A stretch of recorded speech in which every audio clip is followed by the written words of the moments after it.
mengawasi dari konsil masing-masing tenaga kesehatan, kemudian menetapkan perencanaan kegiatan guna mendukung pelaksanaan kegiatan dari konsil masing-masing tenaga kesehatan dalam melaksanakan fungsi, tugas, dan wewenangnya. Ya, konsil masing-masing tenaga kesehatan di sini termasuk GISI mempunyai fungsi pengaturan, penetapan pembinaan tenaga kesehatan dalam menjalankan praktik tenaga kesehatan untuk meningkatkan mutu pelayanan kesehatan sesuai bidang tugasnya.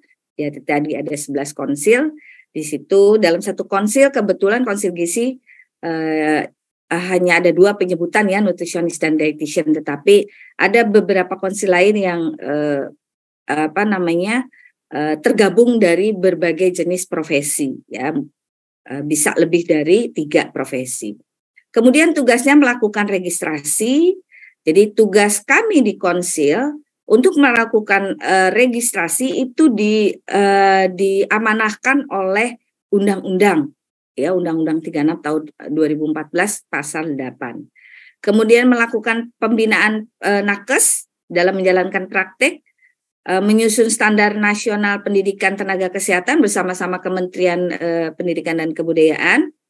Kemudian menyusun standar praktik, standar kompetensi tenaga kesehatan, menegakkan disiplin tenaga kesehatan dan menyusun standar kompetensi kerja tenaga kesehatan. Wewenangnya menyetujui atau menolak permohonan registrasi nanti akan dijabarkan secara rinci oleh Kadif registrasi dan teman-teman validator bagaimana bisa kita menyetujui atau menolak permohonan registrasi, menerbitkan atau mencabut kalau ternyata ada pelanggaran terhadap pengajuan surat registrasi, menyelidiki dan menangani masalah yang berkaitan dengan pelanggaran disiplin, memberikan sanksi disiplin, memberikan pertimbangan pendirian atau penutupan institusi pendidikan kesehatan.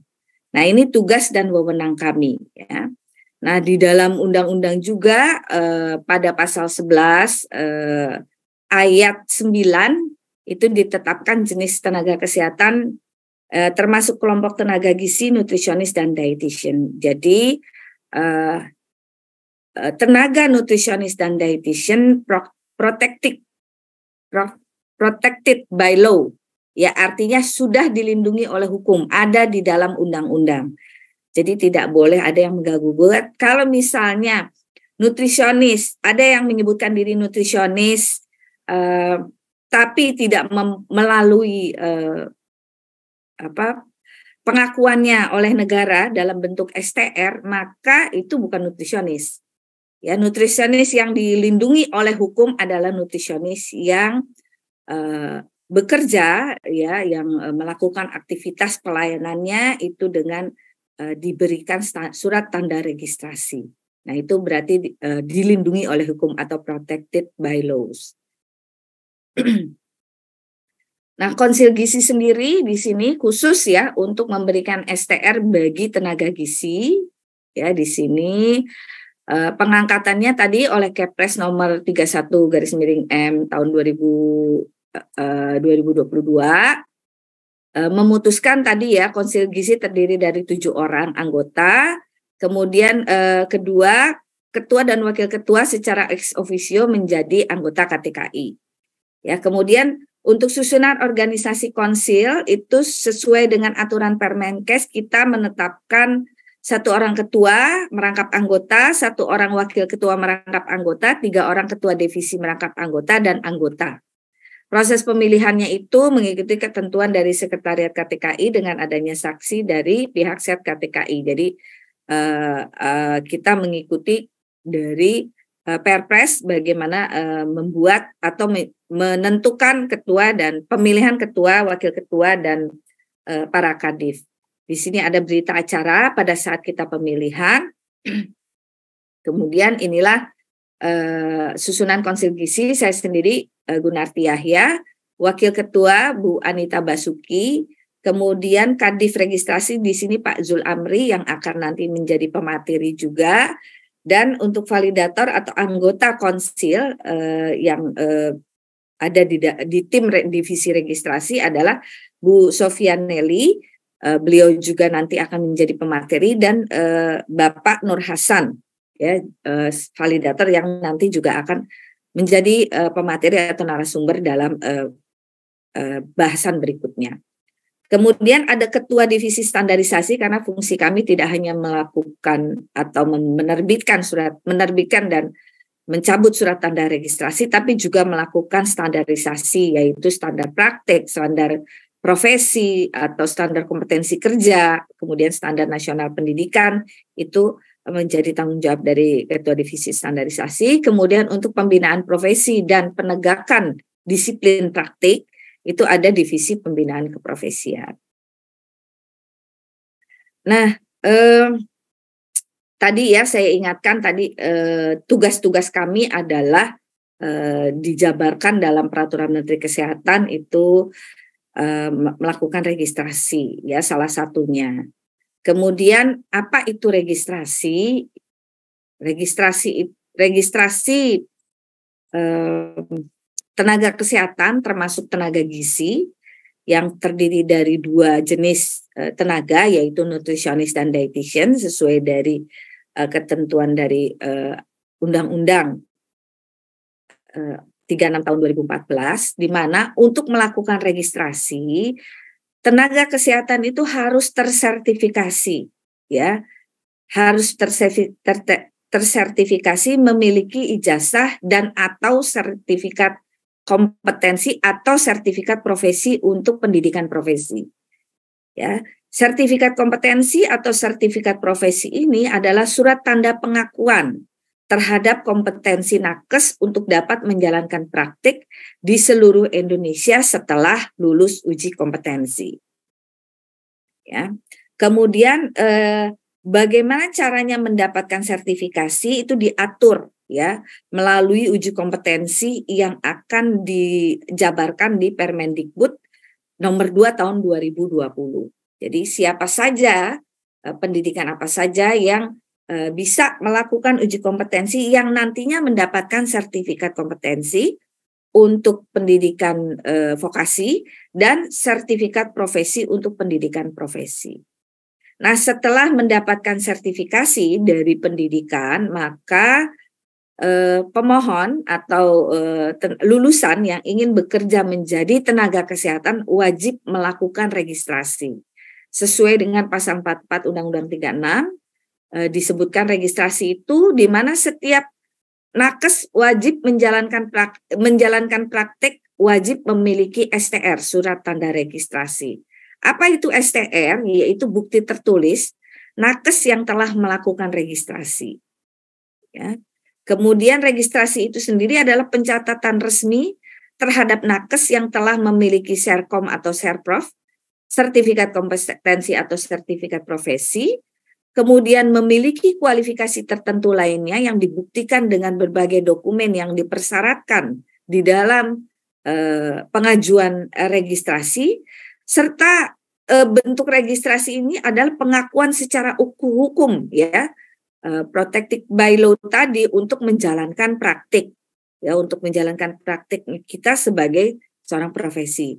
Jadi untuk tenaga gizi yang tidak menjadi tenaga kesehatan, ya mungkin misalnya mempunyai usaha sendiri, ya bekerja tidak memberikan pelayanan kesehatan kepada masyarakat, maka tidak diperlukan surat tanda registrasi. Tapi begitu Anda bekerja sebagai tenaga kesehatan ataupun baik langsung maupun tidak langsung, ya, misalnya bekerja di catering. Catering itu tidak melayani langsung pelayanan kesehatan, ya, seperti halnya dokter dan sebagainya, ya, tapi tidak langsung. Tapi itu pun yang menikmati atau menerima pelayanannya itu tetap masyarakat. Maka masyarakat patut dilindungi pelayanan apapun termasuk makanannya dalam konteks kesehatan itu bisa kita katakan dia bekerja sebagai pelayanan tenaga kesehatan. Kemudian STR ini berlaku 5 tahun. Jadi kalau misalnya Ananda semuanya pernah mendengar, ya, diskusi-diskusi pada saat penyusunan undang-undang RUU ya, RUU Kesehatan Omnibus Law, itu ada yang mengusulkan STR berlaku seumur hidup, ya. Itu sama sebetulnya dengan di luar negeri, ya. Di luar negeri itu STR berlaku seumur hidup, ya. Tetapi ketika dia akan melakukan praktik, ya, maka license of competence itu harus diambil agar dia mendapatkan izin prakteknya. Nah, ini agak berbeda di Indonesia dengan undang-undang yang ada. Jadi kalau di kita di sini setelah registrasi mendapatkan surat STR, Anda bisa mengajukan perizinan, ya. Setiap nakes yang menjalankan praktek itu wajib memiliki izin. Nah, akan nanti dibuatkan SIP, surat izin praktek yang diberikan oleh Pemda, yaitu penerbitannya oleh DPMSP, yaitu Dinas Penanaman Modal Satu Pintu yang ada di kabupaten kota, untuk menerbitkan SIP. Nah, SIP ini dasarnya diterbitkan karena Anda sudah punya surat tanda registrasi. Jadi mekanisme pembinaan dan pengawasan pembinaan nakes di sini adalah melalui registrasi yang setiap 5 tahun sekali Anda perpanjang, maka Anda harus mempunyai bukti bahwa Anda kompeten melakukan tugas Anda sebagai pelayanan kesehatan, yaitu tenaga kesehatan. Jadi di sini kalau di Indonesia STR-nya berlaku 5 tahun sekali, ya, tapi perizinannya itu tergantung pada STR. Jadi perizinan hanya sifatnya administratif. Berbeda dengan di luar negeri. Justru STR-nya bersifat administratif. Anda langsung mendaftar sebagai tanda kesehatan, tetapi perizinannya itu tergantung sertifikat license of competence-nya itu dikeluarkan oleh konsil. Jadi konsil di sini menerbitkan license of competence, di mana nanti akan dikeluarkan surat izin prakteknya. Nah, itu kalau di luar negeri. Kalau di Indonesia seperti ini. Jadi kalau nanti undang-undangnya mengajukan bahwa STR-nya itu cuma 1 kali dalam seumur hidup, ya, bukan berarti Anda kemudian lepas, nggak perlu membuktikan, ya, membuktikan bahwa Anda itu kompeten gitu. Coba Anda bayangkan, ya, misalnya saja Anda naik pesawat, kemudian Anda tahu pilotnya itu tidak dilengkapi dengan license of competence. Berani nggak Anda terbang dengan pesawat tersebut? Kira-kira berani nggak? Atau Anda berobat ke dokter, ya, dokternya itu kemudian diketahui tidak punya license of competence pada saat itu. Berani nggak Anda berobat? Jadi sebetulnya bukan berarti nanti, ya, kalaupun berubah undang-undangnya tidak menggunakan Undang Nomor 36 tahun 2014 ini, kemudian STR-nya sekali seumur hidup, saya meyakini ada mekanisme untuk license of competence yang dikeluarkan oleh konsil seperti halnya di negara lain. Ya, di luar negeri itu tetap ada konsil yang mengeluarkan license of competence. Nah, license of competence ini bisa menggunakan uji, bisa menggunakan portofolio. Pada saat ini kita menggunakan portofolio. Jadi nanti STR berlaku 5 tahun kemudian Anda bekerja, Anda harus membuktikan bahwa Anda bekerja sesuai dengan disiplin praktek, standar kompetensi, standar profesi, standar pelayanan, kemudian SOP yang berlaku di Fasiankes, karena nanti juga akan mendapatkan rekomendasi dari Fasiankes tempat Anda kerja, kemudian juga melaksanakan etik profesi masing-masing. Jadi di sini registrasi yang berlaku saat ini, yaitu masih mengacu kepada Undang-Undang Nomor 36, masih berlaku untuk 5 tahun, kecuali nanti undang-undangnya berbeda, ya. Kemudian pasal 86 tidak mempunyai STR akan dipidana. Ya, jadi ketika Anda diketahui ketika diakreditasi rumah sakitnya ada tenaga kesehatan yang kemudian melaksanakan praktek tidak mempunyai surat tanda registrasi, maka siap-siap akan dipidanakan kalau terjadi apa-apa, ya, kalau terjadi masalah, terjadi tuntutan dari pengguna jasa, ya, pengguna jasa pelayanan kesehatan Anda itu sedikit banyak, walaupun misalnya nanti masalahnya itu tidak pada profesi kita, tetapi itu dalam rangkaian pelayanan itu biasanya semuanya diaudit atau diselidiki atau diselidiki atau diaudit, ya, keterkaitan misalnya tuntutan tersebut terhadap pelayanan kesehatan yang diberikan oleh Fasiankes. Siapapun itu tenaganya, baik dokter, perawat, gizi dan sebagainya, pasti akan diinvestigasi, ya, kalau misalnya ada tuntutan tersebut. Oleh karena itu, bagi rumah sakit yang ketat dan tidak ingin, ya, disu atau dituntut rumah sakitnya karena mempekerjakan tenaga yang tidak ada bukti secara hukum bahwa tenaga tersebut qualified, ya, dan juga dilindungi oleh negara, ya. Kalau STR ini kan dikeluarkan oleh konsil, di mana konsil itu merupakan lembaga negara, ya, walaupun non struktural tapi lembaga negara yang mempunyai kewenangan memberikan dokumen secara hukum. Ya, jadi di sini diingatkan sekali lagi, kalau Anda berminat menjadi tenaga kesehatan maka harus mempunyai STR yang berlaku. Tidak boleh yang expire, ya. Kalau yang expire pasti tidak diperkenankan untuk memberikan pelayanan kepada pasien. Kemudian Permenkes 83 tahun 2019 juga mengingatkan setiap nakes hanya memiliki STR untuk satu jenis profesi. Jadi misalnya Anda tenaga gizi, kemudian Anda lulus kemudian mengikuti pendidikan dokter dan Anda pengen menjadi dokter, maka Anda harus pilih mana yang mau Anda ikuti, apakah sebagai nakes satu jenis profesi gizi atau misalnya tenaga medis, karena itu berbeda, ya, sehingga nakes itu hanya bisa dilakukan oleh satu jenis profesi, ya, STR untuk satu jenis profesi.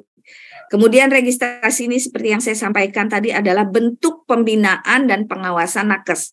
Karena itu 5 tahun sekali kita akan mereview apakah Anda berhak untuk diperpanjang STR-nya karena kompeten mempunyai bukti-bukti kompetensinya. Nah, penerbitan STR ini oleh konsil masing-masing tenaga kesehatan yang tergabung dalam KTKI. Kemudian nanti masuk dalam perizinan, ya, biasanya itu kalau gizi itu ketentuannya hanya boleh 2 tempat praktek, ya, misalnya satu di tempat kerja, satunya lagi di tempat praktek, itu diperbolehkan Anda mengurus izin, tapi maksimal 2. Kalau dokter kan 3, ya, kita maksimal 2. Nah, ini perizinan sesuai dengan pasal 66 nomor Undang-Undang 36. Nah, itu yang bisa saya sampaikan untuk membuka wawasan tentang konsil gizi itu apa, peran dan fungsinya apa. Kemudian salah satunya adalah menerbitkan dan mencabut surat tanda registrasi. Pencabutan itu nanti seperti apa, nanti bisa dijelaskan dari pemateri berikutnya. Terima kasih, saya akhiri pemaparan saya. Assalamualaikum warahmatullahi wabarakatuh.